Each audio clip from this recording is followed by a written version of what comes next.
بسم اللہ الرحمن الرحیم. دیکھیے، انڈیا کے ساتھ پاکستان کی دشمنی وہ کوئی ڈکی چھپی بات نہیں ہے،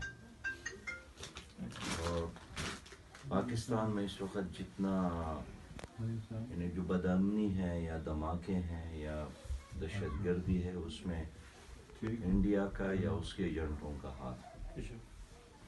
خود بلوچستان پہ انہوں نے فوکس کیا ہے، اور وہاں روز جو دھماکے ہوتے ہیں اس میں ان کے ایجنٹ ملوث ہوتے ہیں.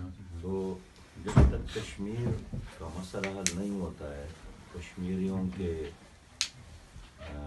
حق میں اور کشمیریوں کے مرضی کے مطابق یہ ٹینشن رہے گا. کوئی وقتی طور پر پالیسی مستقل اور پائیدار امن کی ضمانت نہیں ہے. ہمارا ایک بالکل کلیئر اور صاف موقف ہے کہ کشمیر کی آزادی کے بغیر انڈیا کے ساتھ کوئی معاہدہ، کوئی بات چیت، کوئی دوستی، کوئی تجارت، یہ سارے فضول ایکسرسائز ہے. تو ان کے ساتھ ایک ٹینشن ہے، برسر زمین بھی ہے اور زیر زمین بھی ہے.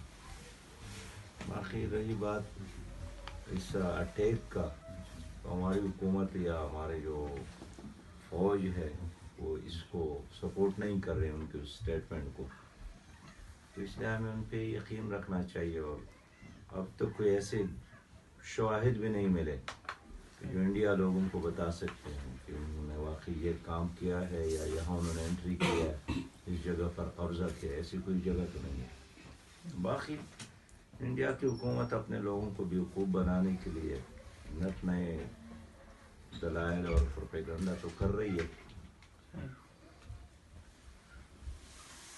جی صاحب، یہ ذرا سیاسی باتیں تو ہوتی رہتی ہیں، دعوتی اور تنظیمی حوالے سے کن چیزوں پہ جو ہے نا وہ کنسنٹریٹ کیا جا رہا ہے، اس کے بارے سے کوئی اگر ہمیں اپڈیٹ شیئر کریں تو. گزشتہ ایک عرصے سے تو ہماری ساری توجہ ہے دعوت بالقرآن، اور اس کے لیے فہم قرآن کلاسز کا ایک کلچر جماعت نے شروع کیا فجر کے بعد، اور بہت کامیاب کلچر اور کامیاب طریقہ ہے کہ ہزارہا لوگ مرد اور خواتین فجر کے بعد ہاتھوں میں قرآن گھروں سے اٹھا کر ان کلاسز میں شروع آتے ہیں.